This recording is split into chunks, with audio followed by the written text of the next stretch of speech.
Buenas tardes, bienvenidos a esta segunda jornada de cine y música organizada por la Real Academia Canaria de Bellas Artes. Es un honor poder presentarles un acto que desde su origen ha pretendido ofrecer una muestra de la suerte de hibridación generada con la combinación creativa entre la expresión musical y la cinematográfica. A lo largo de 3 jornadas, comprendidas desde hoy hasta el próximo viernes 15 de mayo, tendremos ocasión de acercarnos al proceso de creación de la banda sonora de una obra cinematográfica. En este caso lo haremos con el cortometraje La Raya, dirigido por Andrés Koppel, y cuya banda sonora está compuesta por Christian Johansen, con un coloquio sobre la película donde nos explicarán los criterios utilizados en la composición de cada pieza.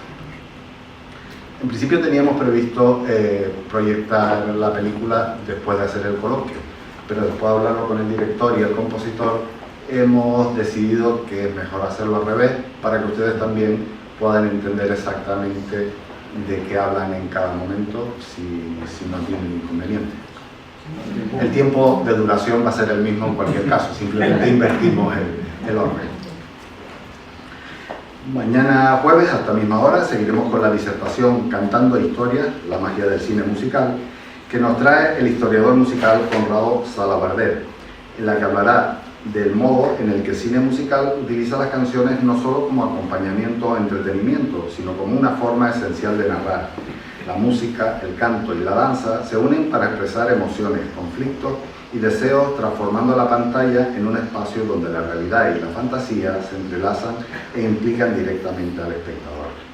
Y como cierre de la jornada, el viernes 15 a las 7 de la tarde, el pianista Javier Lasso ofrecerá un concierto en el que nos mostrará un recorrido por la música de Chopin en el cine. Como les decía, hoy hablaremos del film La Raya, un multipremiado cortometraje de ficción histórica ambientado en la Isla del Hierro en 1896, momento en la que la Sociedad Cartográfica Británica decide fijar el meridiano cero en Greenwich, Inglaterra, situado hasta ese momento en el Faro de Orchilla.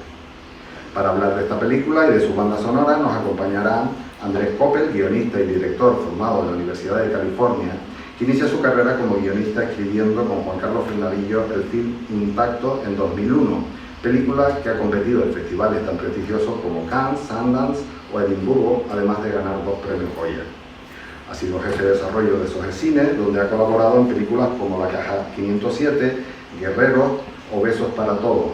Escribe los guiones de Real, la película del Real Madrid, Noche de Reyes y Un Día Sin Fin, remake italiano de Atrapado en el Tiempo. Entre sus últimos proyectos están Zona Hostil para Tornasol Films, la serie En el Corredor de la Muerte para Bambú y Movistar, White Down para Think Studio y Telecinco y la segunda temporada de la serie El Inmortal para DLO y Movistar. En 2016 escribe la adaptación de la novela La Niebla y la Doncella de Lorenzo Silva, Premio Planeta 2012, con la que debuta como director. Y junto a él se encuentra con nosotros el compositor Christian Johansen. Johansen nace en Buenos Aires y estudia composición en la Universidad Nacional de La Plata. En 1986 asiste al primer Foro Mundial sobre Tecnología Aplicada a las Artes, CyberArt, y en 1987 realiza el curso sobre Tecnología MIDI, Interfase Digital de Instrumentos Electrónicos, en el MIDI Center de Nueva York. A su llegada a Canarias trabaja como teclista y compositor en diversos grupos junto a reconocidos músicos de la escena jazzística de Canarias, y en 1994 asiste al curso organizado por los talleres de cine del Cabildo de Tenerife, Sonido Directo, impartido por Ricardo Istueta. Desde entonces perfecciona su formación técnica autodidacta en la toma de sonido directo, así como en la edición, montaje, mezcla y diseño sonoro de audiovisuales para cine, televisión y medios. Y desde su otra faceta como compositor musical aborda la producción de bandas sonoras para publicidad en televisión, cine y medios. Esperando que estos contenidos sean de su interés y también de su agrado, le dejamos, en este caso, con la película, y cuando finalice estableceremos un coloquio con los 2 invitados que nos acompañan. Muchas gracias.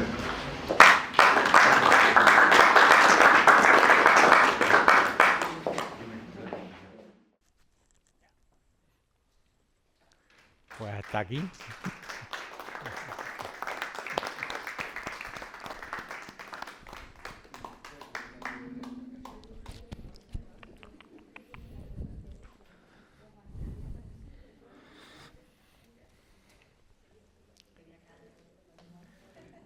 Bueno, y ahora tenemos que hablar. Yo, por empezar a hablar en algún lugar, ¿no? Yo creo que estábamos ahora escuchando, que es bonito porque haces el ejercicio afuera y no la ves y la escuchas, ¿no? Estamos en estas jornadas de música y cine, creo que también podríamos hablar de sonido y cine.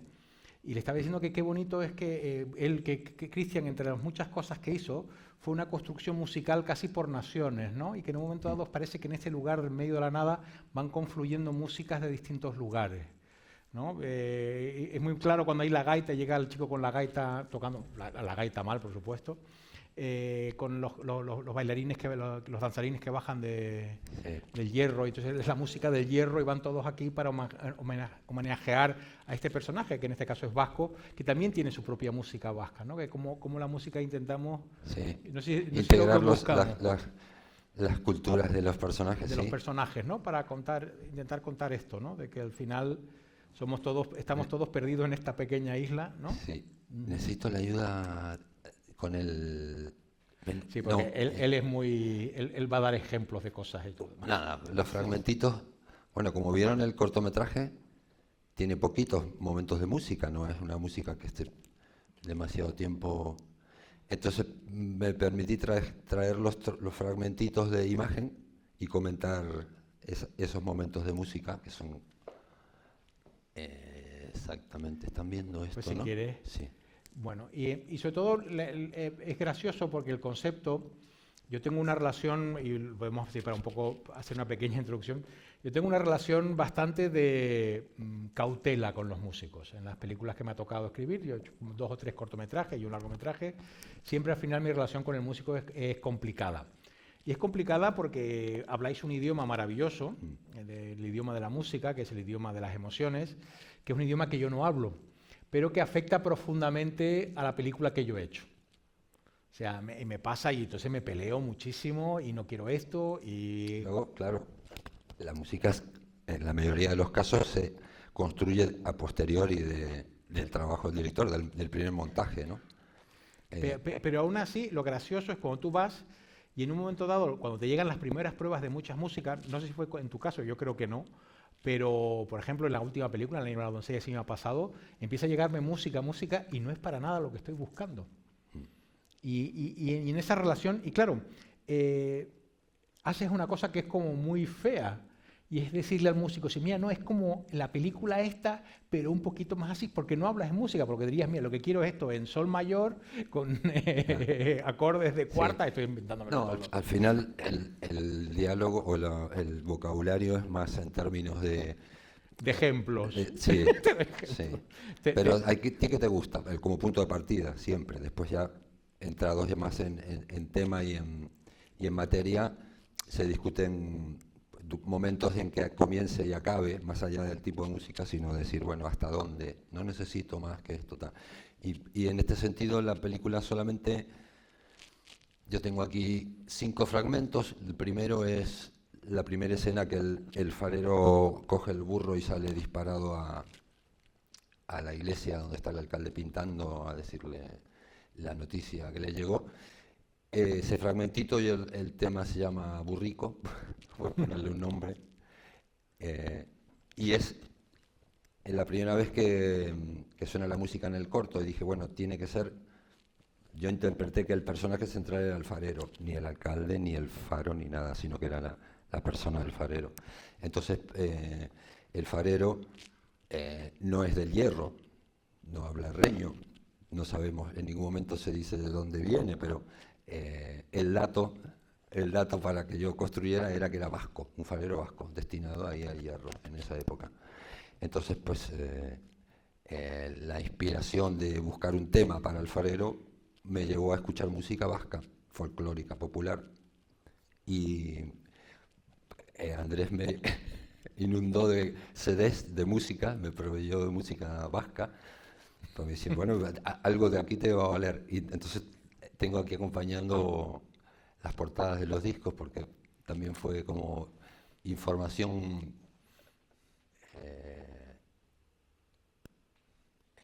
anterior. Ahí está.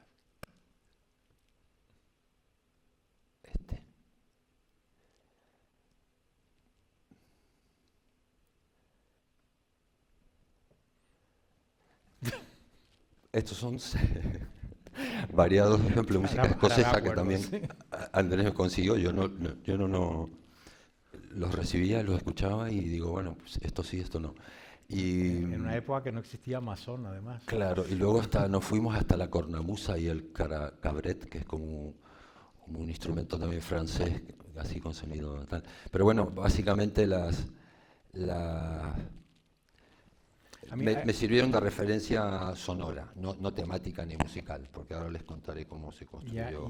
Bueno, mientras buscas, hay una cosa que era muy importante, por ejemplo, para mí en el final, que quizás es el momento musical más fuerte de la película, la historia está contada, y era la música final siempre es como una reflexión, y para mí era importante, y cada vez que lo veo es de las cosas que estoy muy contento, y el contento que hicimos con eso, es que la parte inglesa es una marcha.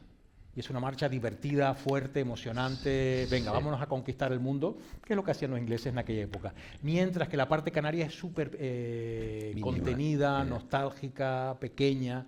¿Entiendes? Esa cosa como más encerrado en nosotros mismos, ¿no? Era un poquito poder ejemplificar el tema de la historia con dos temas que se contraponieran al final, que simplemente fueran como, ahí sí, no habiendo imágenes ya, solamente habiendo nombres de personas, sí que la emoción, la música siguiera contando la historia, lo queríamos contar, ¿no? Pues pongo ese primer fragmento con el burrico.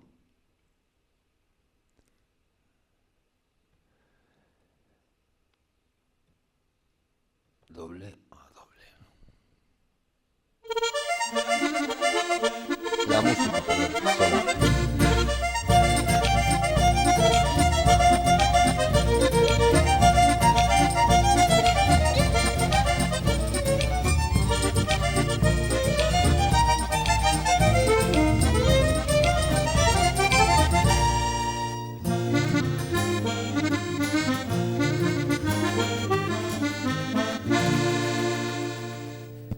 Lo que me asombra, yo voy comentando entre él es la tres, lo que me asombra es la capacidad que tuvo de hacerme 7 músicas distintas, porque aparte Psicópata le iba pidiendo cosas completamente distintas, ¿no? Me encanta haberte hecho componer esto. Sí. Entonces ahí pues incorporé un acordeón que es típico vasco, que lo saqué de algún CD que también me acercó Andrés, y yo no había escuchado, yo vengo de Argentina, he escuchado ahí el acordeón sudamericano, originalmente todos derivan del alemán, ¿no? Sí. Pero el vasco es chiquitito, cuadradito, y tocan frases muy rápidas y muy rítmicas, ¿no? Mientras que el otro acordeón de teclado es más melódico, más para otras cosas, pero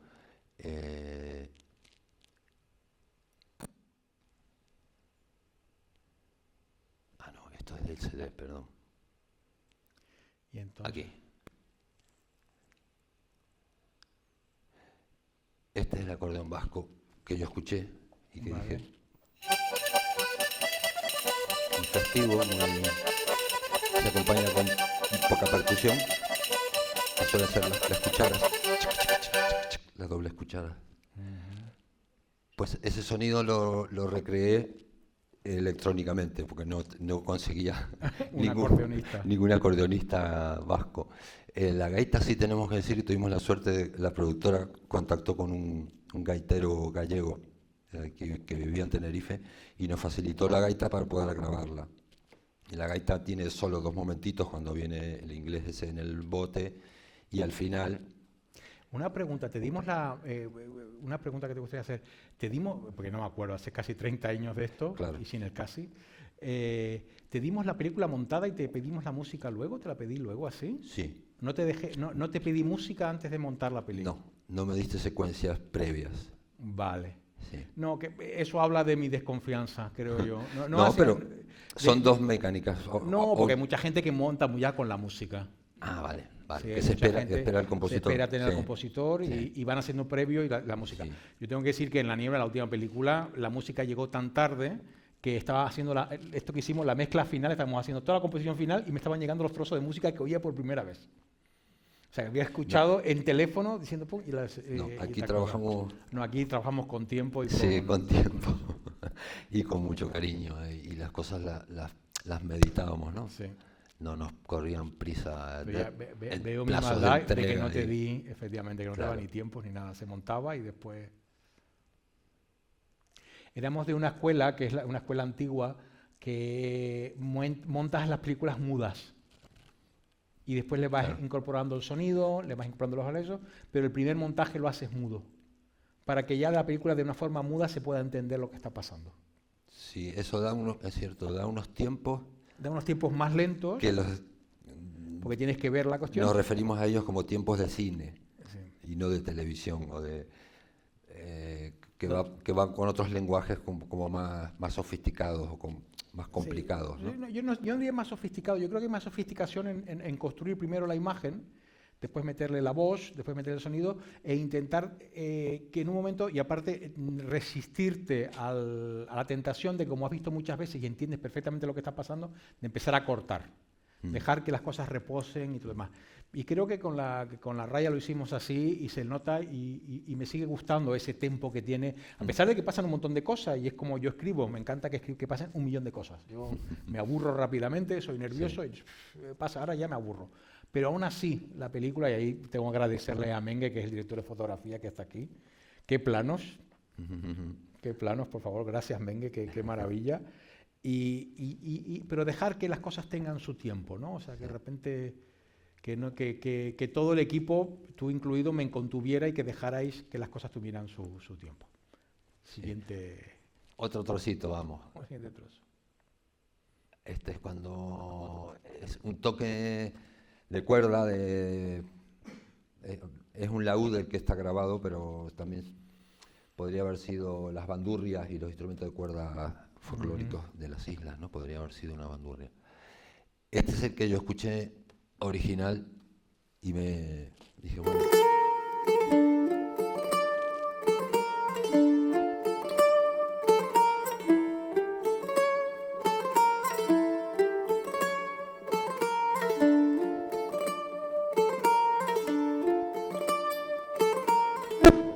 Yo me acuerdo, sí, a ver.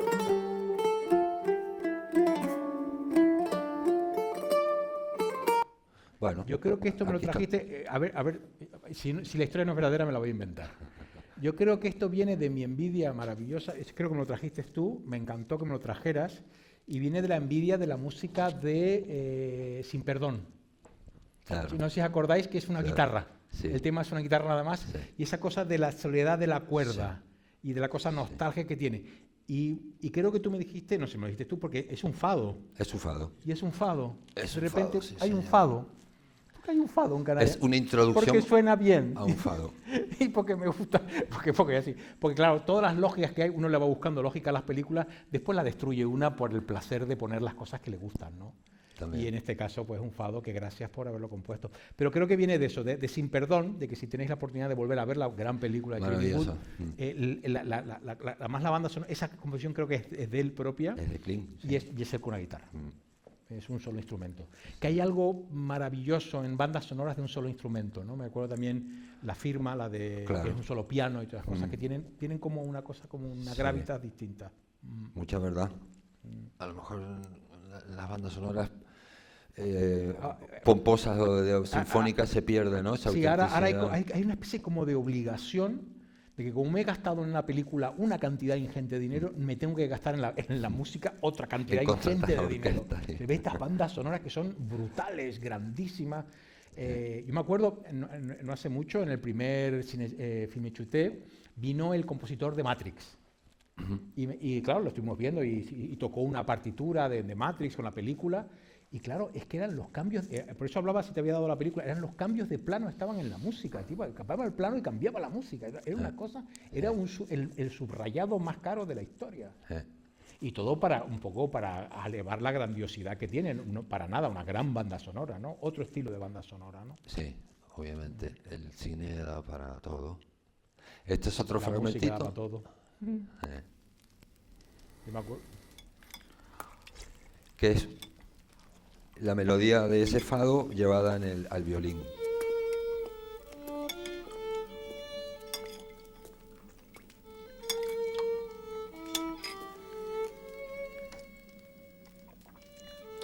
¿Esto cuándo lo va a encender, no? Cuando lo enciende. Ya lo tenía apagado y lo va a encender. ¿El qué? Este momento. Lo va a encender. Lo va a encender, sí.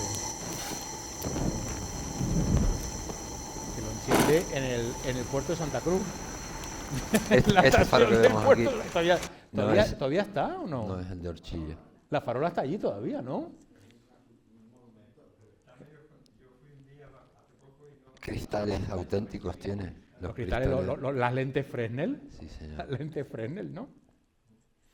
Pues nada, el violín fue en esta época yo no conocía tantos músicos de instrumentos así. Venía yo del mundo del jazz y de la electrónica, y entonces, bueno, pues contacté con un violinista que era muy joven. ¿Por qué decidiste hacer esta pieza en violín?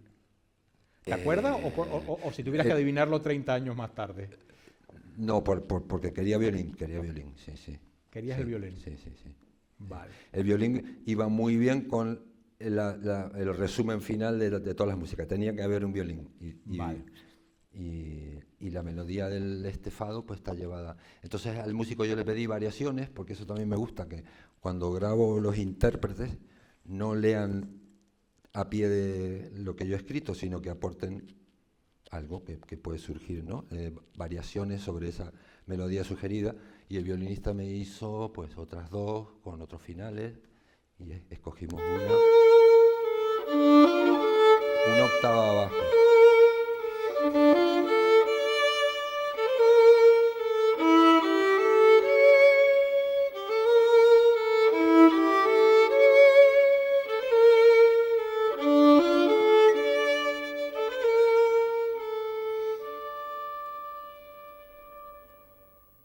Me puedo imaginar que te dijeras demasiado dramática. Claro. Y Dijera que no. Y la versión 2B, a ver. Esta es la octava abajo. Parece una viola.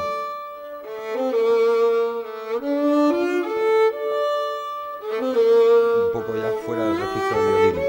Casi no se reconoce, pero...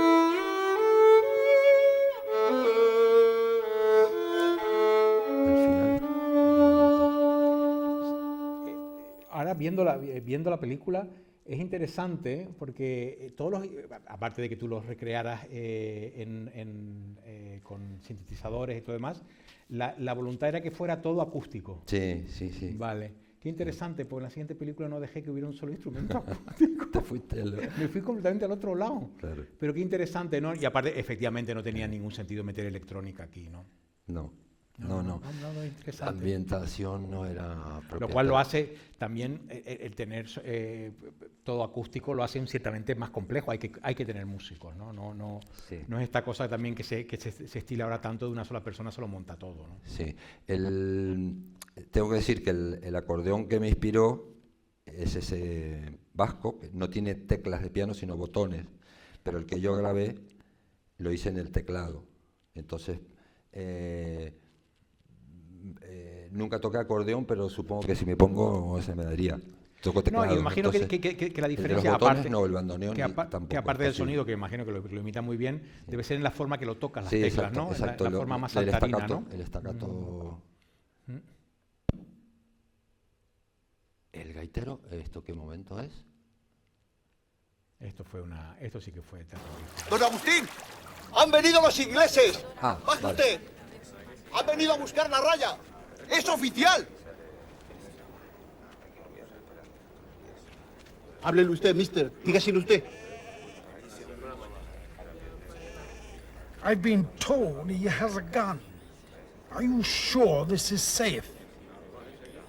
Don Pedro, dice en inglés que le han dicho que don Agustín está armado. Bueno, a ver si le va a la pegar un secuencia tiro. Ya lo un sé, poco pero dígale que no lo va a matar, antes del que tiene muy momento. mala puntería.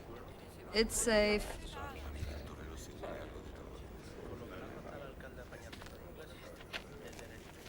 Tenerife, ahí está diciendo Don Tenerife. Agustín! de Tenerife, dicen que se los trajo.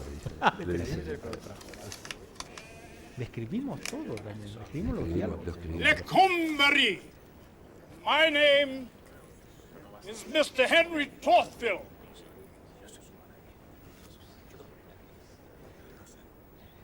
Está ahí, insista. I'm here as representative of Her Gracious Majesty, Queen Victoria of Great Britain.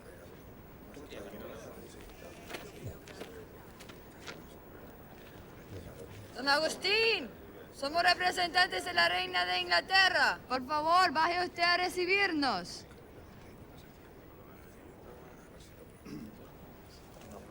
Esto es un desastre.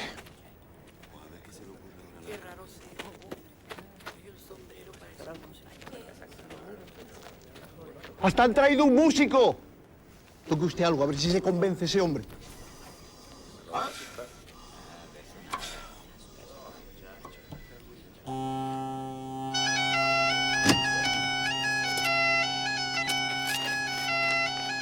¡Pare, usted, pare! Aquí estoy, aunque solo sea para que se calle el músico ese. Me alegro de verle, don Agustín. Doña María.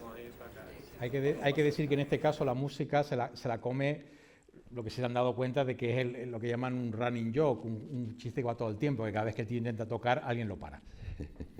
Esa es la cuestión, porque no hay quien soporte la música de gaita, no sé, a lo mejor eres asturiano o gallego, le pillas el truco. Pero en un momento era un poco el chiste que nos salió, ¿no? Y ahí no te dejamos con la gaita.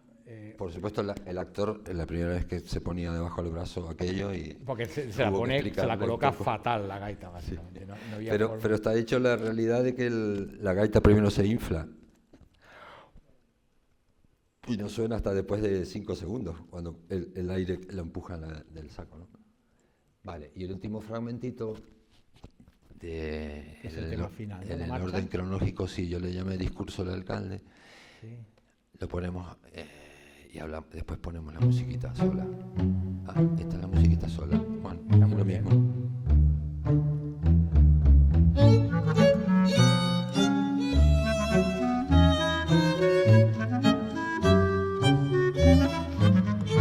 Un puntito grotesco tiene el acordeón de nuevo.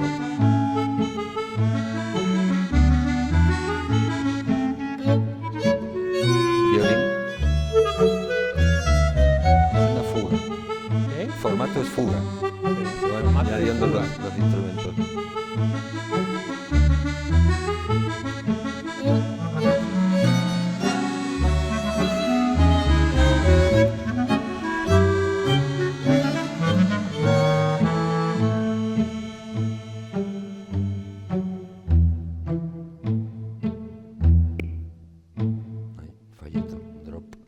Aquí yo creo... El pizzicato obviamente está acompañando, no es parte... No, pero que es una cosa muy bonita porque se va adivinando la marcha final, sí. Ganan los ingleses, claramente, todos sabemos dónde está el meridiano hoy en día, pero toda la situación final, una vez que ya él entrega el papel, eso, es como una especie como de celebración bufa, no tiene ningún sentido, sí, nada. Sí. ¿No? Es como aplacar, hago una raya torcida. Por supuesto, aquí mi sentido del humor, que no era muy sofisticado, pero vamos, que esa cosa de la raya torcida, del tipo que la pinta, y el otro que dice que esta sí que se ve.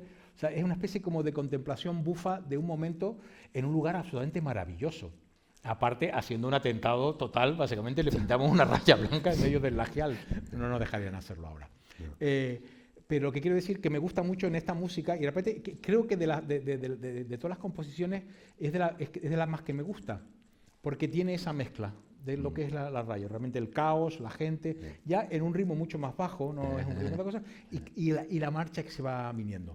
Que acuérdate que con la marcha la encontré y dije, quiero esta marcha final. Sí, y tú dijiste que vamos a tener que meterla aquí, que aparte de una grabación de estos CDs horrorosa, porque baja la calidad de Hubo que hacerlo en medio remasterizado. Sí, tuvimos que remasterizarlo aquello porque estaba grabado, imagino, en el año 1920 con los cacharros de aquella época, ¿no? Pero es que no lo encontré. Pongo la secuencia. La busqué, sí. Busqué la banda sonora, pero no lo... Hay algo, ¿no? De esta cosa de que los papeles, los monumentos y otras cosas... Dígale como que al final... se lo vea a la reina. It's for the queen. Que vete a saber dónde va eso, si este señor es de mentira, pero bueno. Bueno, ya hemos terminado lo que he venido a hacer. Y el ayuntamiento, sumándose al gesto de su preciosa majestad, la reina de Inglaterra, máxima soberana del noble pueblo inglés, al dejarlo en el mar, sin embargo, tan próximo a nuestros corazones, Se supone que esta raya, que pasa justo por Chile, vendría desde allá. ilustre vecino oficial y marero de Ortilla, don Agustín de Ferri López, natural de la Sitio espectacular, por favor. hijo adoptivo de nuestra querida isla del Hierro. Por ello, tenemos el honor de dejar aquí este monumento sencillo, sentido y provisional para que se sepa que aunque la raya tiene un nuevo hogar en Greenwich, antes estuvo aquí. Y pues lo único que queda es el sonido del mar.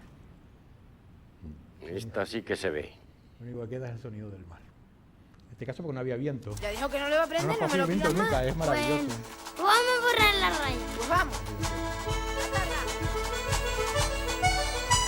Esta música tiene el motivo de aquella marcha que puedo dejar en los créditos.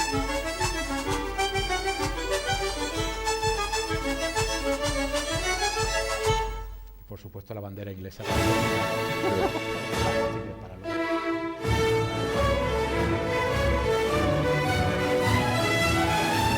Y lo buscamos este tema, porque debe ser un tema como muy común de estas seguro. cosas, y no lo encontramos en ningún lugar mejor grabado. Robado, por supuesto, como hacía nuestro amigo Fesser en otros cortos, robado. También. Pero como yo creo que, visto ahora, y de repente tengo que decirte que yo veo la raya, y ahora no la vi, pero la vi hace poco en El Hierro, y hay cosas que cambiaría, pero no cambiaría mucho del trabajo de los demás. O sea, hay cosas que cambiaría de cómo hubiera escrito la historia, no le hubiera contado. O sea, soy muy crítico con mi propia aportación a la historia. Pero me encanta, sobre todo descubrir, porque en aquella época uno estaba muy metido encima, descubrir por qué los que trabajaban contigo hacían las cosas que hacían. Y casi después de 30 años hay muchas cosas que no entendí entonces. Por ejemplo, ahora me pongo, y gracias a la oportunidad que nos da la academia, a reflexionar sobre la música que se usó en La Raya y felicitarte por mi parte dentro de los pocos tiempos que te di, de lo pesado que me puse, lo bien que entendiste lo que quería hacer y cómo eso ayuda a contar la historia, ¿no? O sea, que de repente...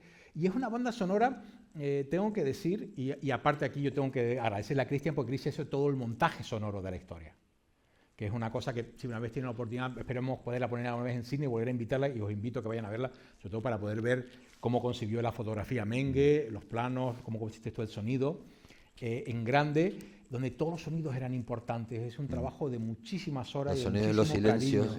Y sobre todo con muy poquita música, porque yo no quería música, porque la verdad que es un lugar, y los que han estado en el Faro de Orchilla, y bueno, que tiene cosas, donde el silencio es lo importante, ¿no? Y el mar. El mar, o sea, esa presencia nocturna. Y aparte la película se crea, se genera a partir de esa sensación de soledad y de ese silencio.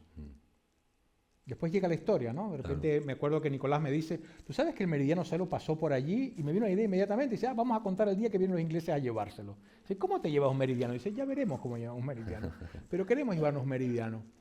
Y dicho esto, ¿no? De repente, a partir de este trabajo tan pequeño, no pequeño básicamente, tan minucioso, tan pequeño, cada pieza y toda cosa, en una película que yo creo que se podría haber hecho una banda sonora más grande, seguramente, pero que no lo soportaba. Yo creo que no lo soportaba. Es una película de gente, en el buen sentido de la palabra, pequeña y pegada a la tierra. A pesar de que el casting es un casting un poquito a favor de la comedia, ¿no? Una comedia quizás un poquito más antigua, un poco feliniana, como hemos dicho, ¿no?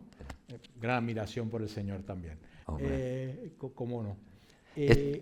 Mira, me das pie a poner el tema que yo propuse y que no se montó. Sí, hay temas que no. Bueno, lo música hablamos, hay varios. Después contaré una anécdota. Lo hablamos antes, después de muchos años, que tampoco lo habíamos comentado, ¿no? O sea, ocasión así de retomar esto. Y es el único que no... Que no te compré. A ver. Claro, que no entró. Seguro que te lo compré por algo. Ahora que dijiste Fellini.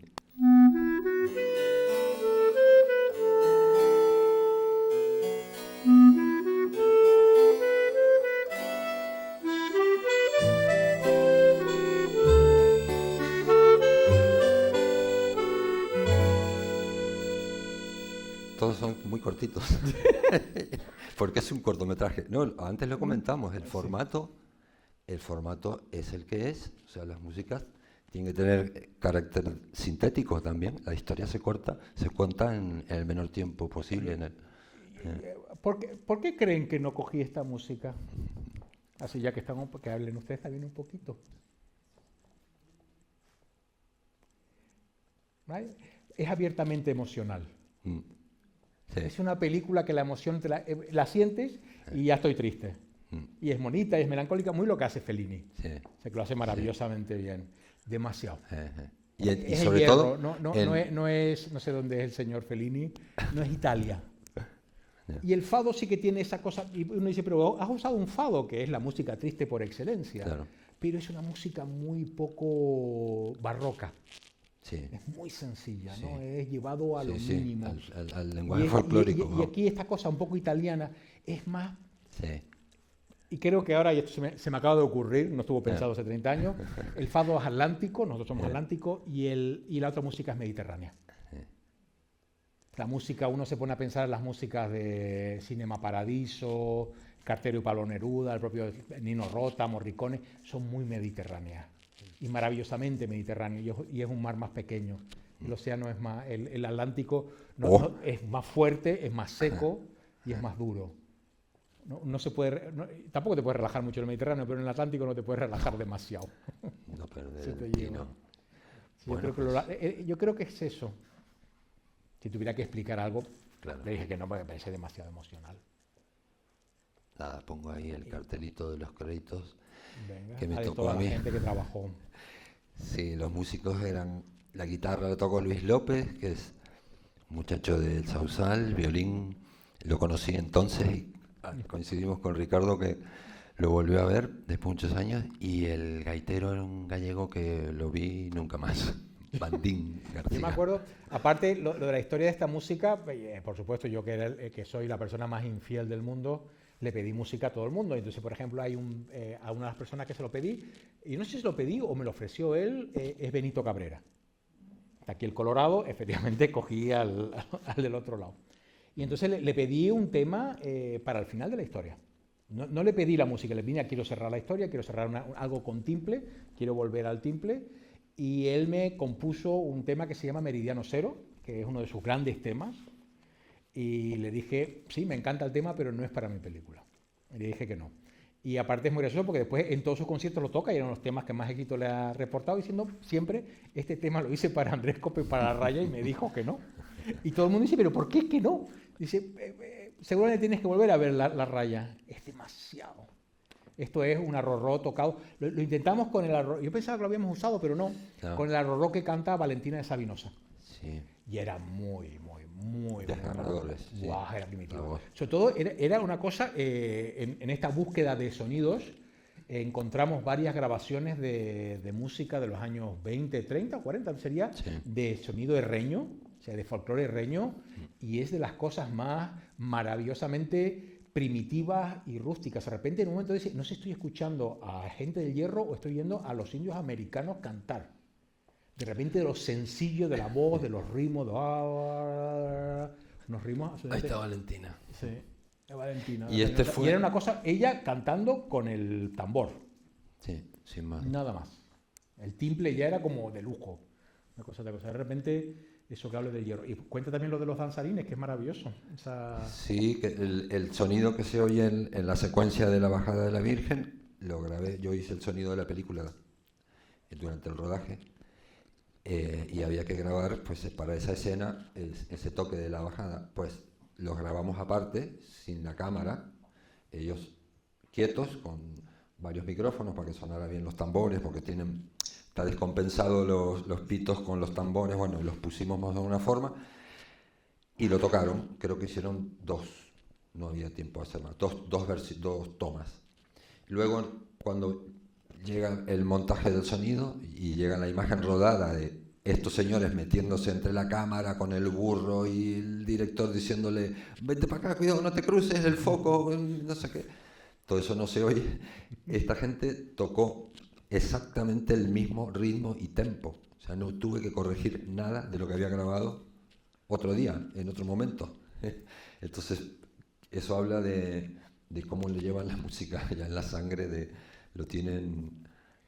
Hubo un momento muy bonito ahora, también hablando de esto, tuve este verano la posibilidad de poner en el Pinar. Toda la gente que ven son del Pinar. Sí, auténticos. Y aparte, y no sé si tú estabas en ese viaje conmigo, Mengue, que fue, llegamos al Pinar y hay un bar que se llama El Niño, ahora no me acuerdo, según llegas al Pinar, entramos dentro y era todo el mundo con sombrero y como en una película del oeste se giran para mirar quién es el extraño que acaba de entrar.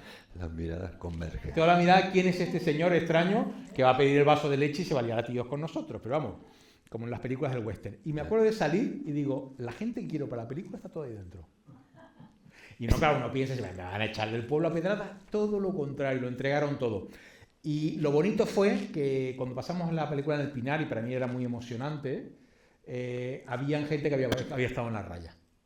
De que habían bailado. Y una persona bastante joven dice, pero tú eres muy joven, ¿qué edad tenías? Dice, yo tenía 12 años. Ahora tengo 40, ahora tenía 12 años. Y cómo pasa el tiempo, ¿no? Y siendo mi primera película, claro, es tu primera película, el tiempo pasa.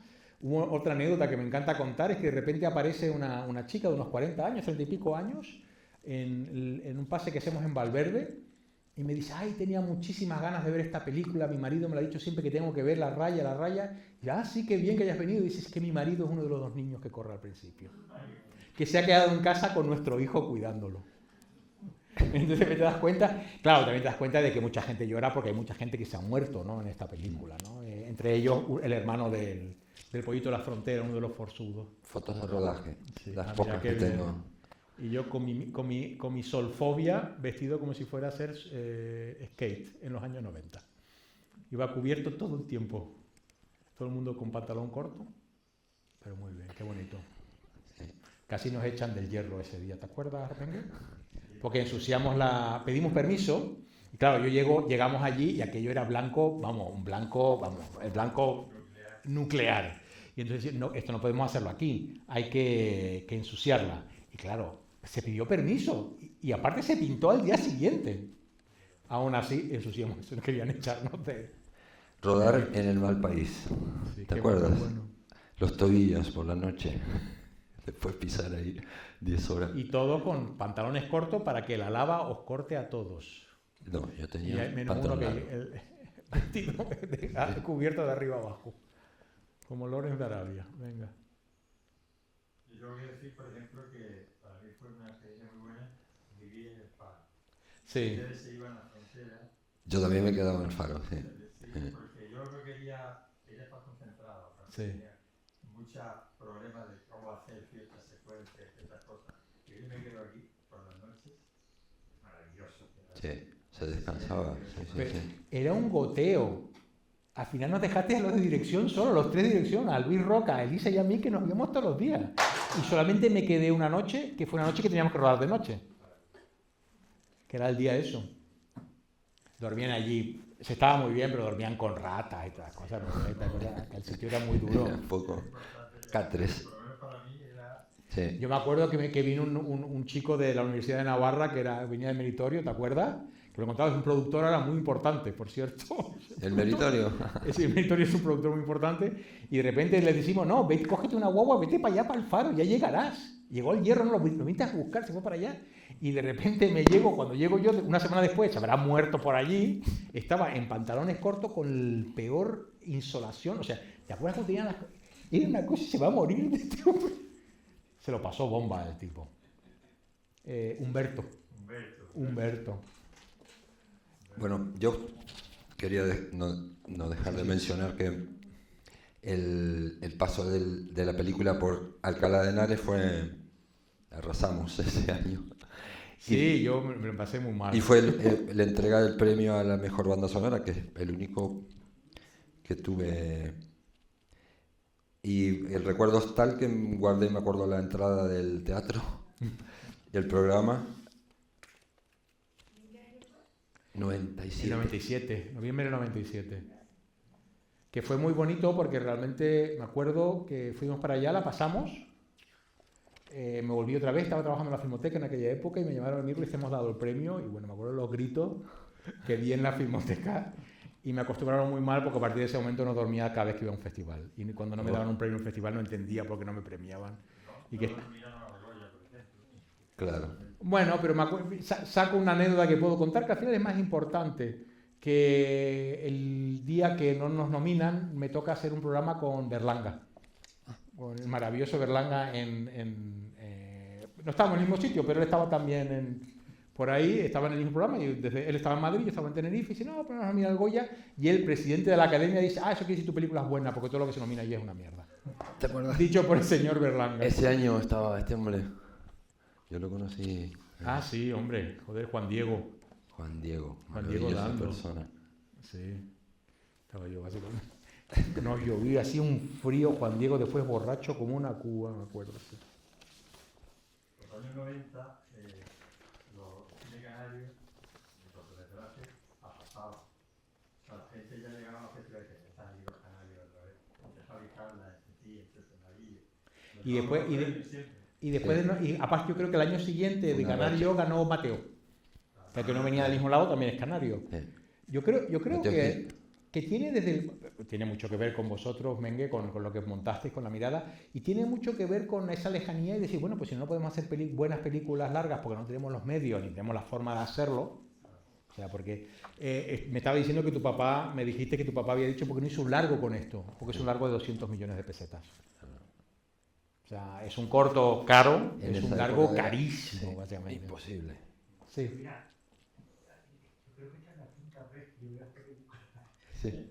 ¿Te acuerdas que Casi más que yo. Un curso, una vez hicimos aquí un curso también, y él que ve la película, y yo lo que veo en esta película es un corto, sí, pero que parece una película grande. Sí. Yo creo que está por el cómo está enlazada todas las escenas, la misma música, estaba oyendo los comentarios. Claro, en un cortometraje, si le metemos un Wagner ahí, una valquiria, explota. Sí. Eso explota, pierde, porque las imágenes son preciosas, la lava.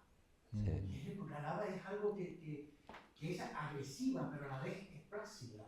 Hay un juego ahí, luego el mar que es toda una metáfora, porque es el mar que dulcifica la lava, y todo, y la isla del hierro, esa soledad. Yo creo que eso está muy bien plasmado, y realmente me gusta por eso, porque da la impresión de que es una película grande, ¿ya? Pero que luego nada, es corta, es un cortometraje. Corta pero grande. Pero es una película. Está la grandeza y la belleza y el éxito de la película, ¿no? Es una película que tiene, yo creo que es una película que tiene, y aparte es una de las cosas que me gusta mucho de La Raya, que no tiene pudor de nadie. O sea, creo que todo el mundo que se metió en La Raya, gente que, siempre al final digo que normalmente cuando tú haces tu primera película, el eslabón débil eres tú. Tú eres el más novato de todo, tú eres el pollo nuevo. Todos estos habían hecho ya películas. Yo me acuerdo de Mengue pasándose 2 horas para montar un traveling en una cosa que se llama Bajo la Noche Verde. Yo tengo pesadillas con eso. Tenía miedo de que tardarais también 2 horas en montar un traveling, lo montabais mucho más rápido. Yo había aprendido. Y quiero decir de que tú has tenido mucha experiencia. Y lo que a mí siempre lo digo, y el privilegio para mí de haber escrito y dirigido La Raya, es que la gente se entregó. Y es realmente lo bonito. Yo describo, y está en el texto que escribí en vuestro libro, pero siempre que me dicen, ¿cuál es tu momento de La Raya? ¿En qué momento dices, wow, este es el momento mío de La Raya? Y no es escribirla, ni es dirigirla, ni es el premio. Es un momento donde ya se ha empezado la preproducción, están construyendo, y yo llego al Hierro por primera vez. Yo no sé por qué no había ido antes, me imagino porque estaría haciendo casting o haciendo alguna otra cosa. Y de repente bajar para abajo, llegar por esa carretera que baja hacia el Faro de Orchilla, si te acuerdas que hay un volcán, está ahí, y de repente ver una construcción, a unos tíos subidos a un andamio construyendo un decorado en medio de la nada y decir, wow, toda esta gente está aquí trabajando por una idea que yo he tenido. Y ese momento como decir, wow, ese es el poder que tiene, ¿cómo se llama? Lo maravilloso que tiene y lo que te regala el cine. Y yo solamente, y voy a contar otro momento, porque solamente hay otro momento que yo tengo, ese momento de que el cine me ha hecho un regalo tan grande. El primero me lo hizo la mirada y me lo ha hecho La Raya. Y el segundo momento me lo hizo Intacto, que fue ir a los ensayos. En un momento dado en Intacto, en una de las versiones, el productor dice, necesitamos un monólogo del personaje que hace Max von Sydow, del personaje de Sam, el judío, y era un momento ya muy tarde y me toca escribirlo a mí. Y Juan Carlos me llama a los ensayos y en un momento dado ver a Max von Sydow en tu primera película como guionista decir las palabras que tú has escrito.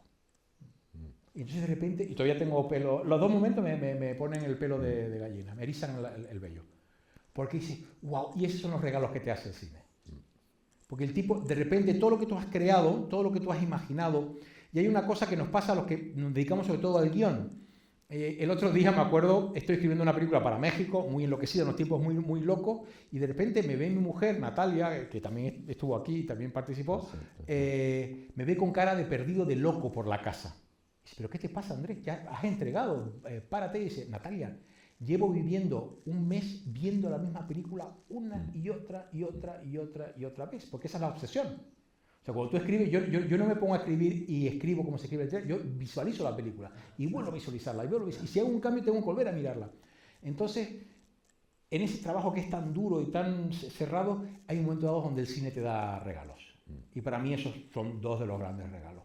O sea, de repente, y he dirigido un largometraje, y el largometraje me ha dado muchísimas satisfacciones, ha sido durísimo, pero el cine me ha dado esa. Y cada vez que veo la raya, y es una película que cambiaría completamente, es tu primera película, por supuesto que cogerías ahora, la escribirías completamente distinto.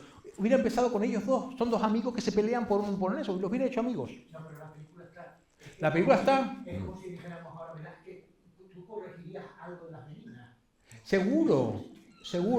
Pero como dice alguien, imagino que se puede aplicar a todos ustedes, que son académicos y muchos de vosotros, que para mí es la gran frase. Hay dos grandes frases que definen el cine.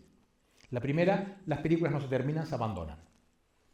Llega un momento que ya se acabó. Y la segunda, que también me gustaba mucho, y lo dijo alguien que se llevó el COVID, desgraciadamente, el productor de mi primera película, Javier Blanco, que dije, Andrés, la película solo existe en los ojos del espectador. Todo lo que tú cuentes después es todo teoría, es crítica. En el momento que ustedes están viendo la raya, ahí existe la raya. Después todo lo demás es... Solamente dos cosas, porque esto es apasionante. Podríamos estar de todas las imágenes, que son todas preciosas, por supuesto. Fíjate qué curioso, para mí, la última, estos dos niños corriendo, me ha parecido de una imagen encantadora, más amplia, pero que reina caída cambia.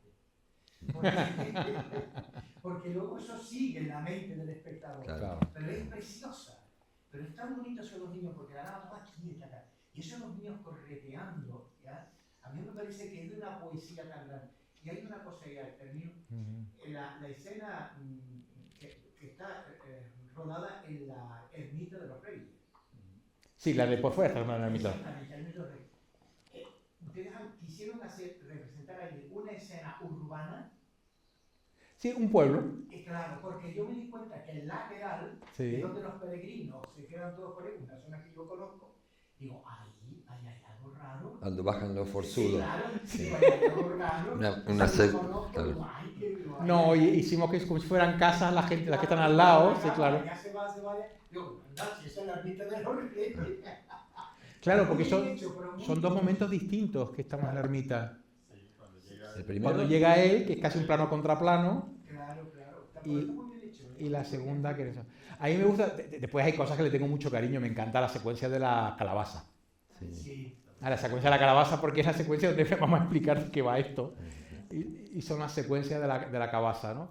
Y después, y siempre uno busca, y la secuencia donde pusiste el fado con el violín, esa es la secuencia del corazón, ¿no? Es la secuencia donde dice, vale. Es que la música canaria tiene algo... De mezcla de todos los lados, por supuesto. Los instrumentos unen las culturas, entonces suenan... Los interiores en las casas fue en el hierro. El interior fue... La calabaza es en Tenerife. En Tenerife. El Museo de la en la Rambla, ¿no? ¿Cómo se llama el sitio? El Museo de la Carta. La zona de las aguas. Hay unas casas antiguas que se asoman al mar, que están en un camino que da al mar. Una de esas. Que tiene, por eso esa vista maravillosa. Yo quería que no era fácil encontrar una casa antigua canaria que tuviera mirada directa al mar. No. Para que, porque claro, es así.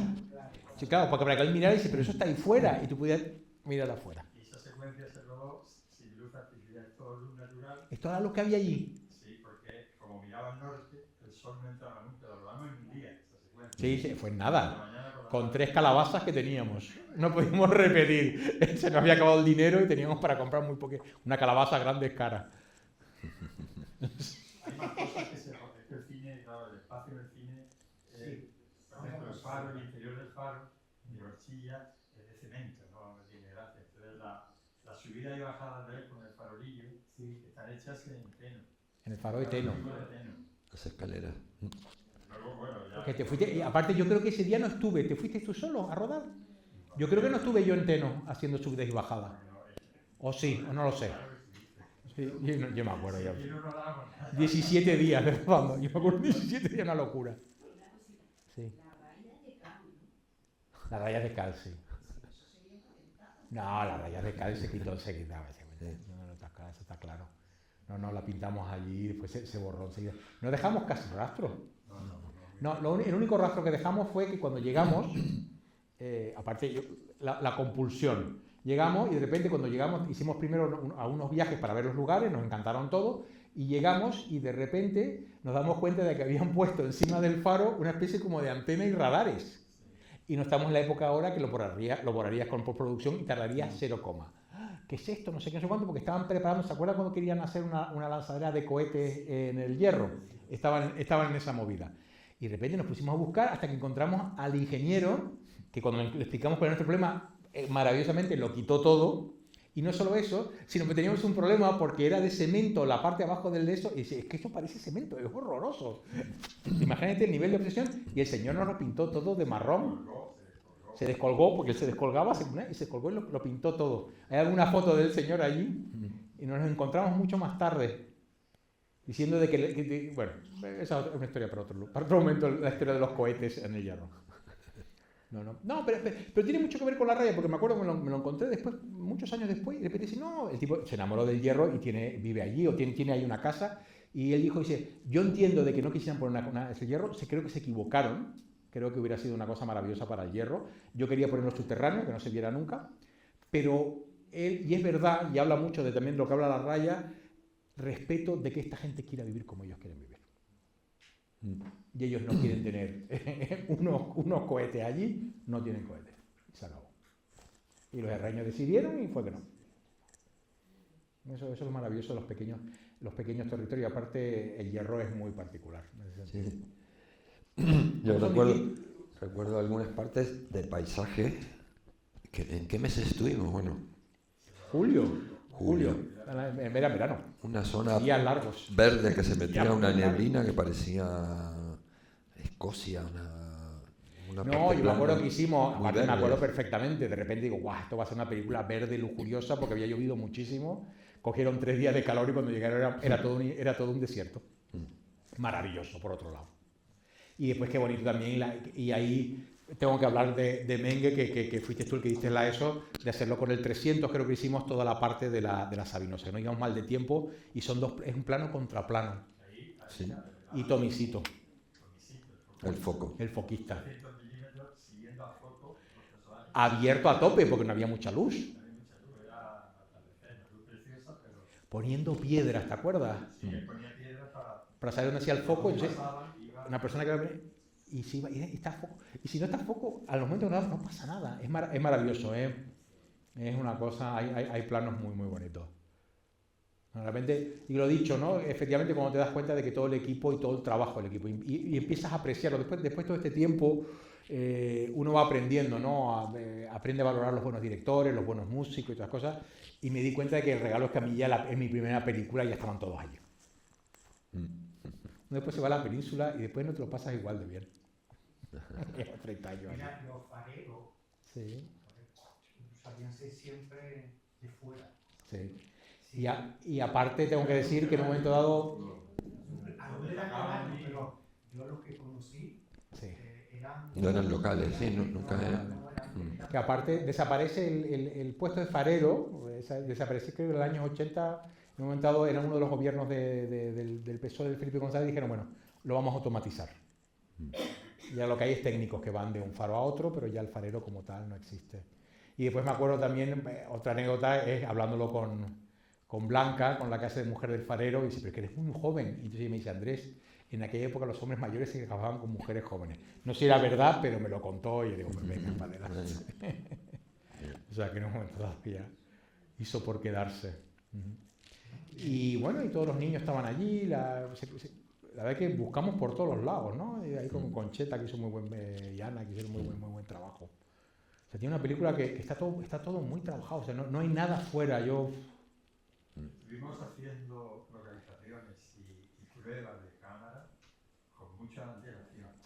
Por suerte teníamos a la Mediterránea, sí, donde empezaba a hacer todo lo que quisiéramos. Es verdad. Teníamos equipo, hicimos pruebas de todo. O sea, fotográficamente, por ejemplo, no se llevó iluminación, la noche es toda con farolillo y con hoguera y antorcha. Sí, tú con lo mínimo posible. Pruebas previamente para decir, y a mí me dio cierto vértigo cuando ya íbamos a hacer la película, decir, es que no tengo, o sea, solo tengo antorchas, pero era la apuesta, y tengo que agradecer a Ana y a ti, la productora y al director, y dijeron, para adelante. No, hay un momento que siempre me acordaré también, que es un día pasando contigo y de repente tú con cara seria paseándote por allí, bueno, lo estoy endulzando un poquito, pero bueno, pasando cara seria, de repente, ¿qué le pasa a Mengue? Y dice, Mengue, entonces me dice, pero arriba, el faro, cuando están arriba, no hay luz. Dice, no, el faro está apagado, claro, pero ninguna luz. Dice, no, el faro está apagado. Dice, vale, el faro no sé, ¿qué tiene? ¿30 metros? No, 20 y pico metros de altura. Sí. Dice, ¿cómo voy a meter una cámara sin luz a 20 metros de altura? Porque no puedo tirar luz, la cosa. Y claro, y tampoco tenías un Fresnel para poner al otro lado de la montaña y darle un rayito que le diera, básicamente. Eso lo he aprendido de la última película que lo hicimos así, tuvimos que ir de una montaña a otra. Y claro, y de repente hiciste aquello de los 45 grados con el espejo, que era maravilloso. El problema era que desde abajo, sí, en ese teleobjetivo no había luz suficiente, claro, para llegar, porque el teleobjetivo tiene muy poca luminosidad, ¿no? Claro. Entonces la idea, eso fue lo que a mí me tuvo, por eso me quedé en el hierro, claro, porque tenías que darle la vuelta. Estaba pensando cómo resuelvo esto. Entonces, la idea luego fue poner un espejo que encargamos enorme en el piso anterior, que claro, está abajo, a 45 grados. Y la gente se asomaba. Los actores, llevábamos así, los actores estaban ahí. Entonces, cambiaba, el rifle, por ejemplo, lo llevaban en la otra mano porque era invertido la imagen. No, y aparte, me acuerdo yo, aquello con el eso, cuando de repente me voy subo arriba para empezar a rodar la secuencia y veo a Ulises subiendo de 4 patas. Y el otro con una cara de mala leche. La cara que tiene ahí cuando está insultando Saturnino no es una cara de ira, es una cara de terror. De vértigo. Tienen vértigo los dos que se mueren. Entonces, si tú tienes vértigo y te asomas y ves un negro y te ves a ti mismo en un espejo, el impulso de tirarte es todavía más grande. Y entonces cogimos a Floro, que es el que está en medio. Floro, ¿tú tienes vértigo? Y dice, no. Te vas a vestir y te vas con ellos para controlar que todos no se nos mueran. Y por eso está Floro en la película. Porque necesitábamos a alguien que es el que construyó junto con Calato los decorados, es el decorador y no es el director de arte porque era, ¿cómo se llama?, Alfonso, pero son los constructores de todo, son los que llevaron la idea. Y entonces, no solo eso, ahora vas a tener que hacer el actor, pues tienes que subirte ahí porque le da un vértigo. Y me acuerdo de estar ahí con Elisa, la ayudante de dirección, y le digo, pero ¿y ahora qué hacemos? Y le dan vértigo. Y dice, Andrés, tranquilo, plano a plano. Haz un plano. No empieces a imaginar de que no te va a salir nada, de que no sé cuánto. Si te fijas en el plano que él está diciendo, si no viene la reina de Inglaterra, no se la lleva ni Dios. Sí. Él tenía mucho vértigo. Está con una mano bien agarrado. Bien agarrado, con el rifle bien agarrado ahí, básicamente, cada vez. Pero y aparte yo decía, pero Saturnino, tú dijiste que sí, ¿tú no leíste que era en un faro? ¿Viste que está a ras de suelo? No, está correcto. Pero el tío como un campeón. Como un campeón. ¿Algo más? No podemos hablar de esto. Esto da para seguir hablando. Cristian, solamente para terminar, gracias otra vez. A ti, por favor. Gracias. Y a la gente del... Gracias a todos. Gracias.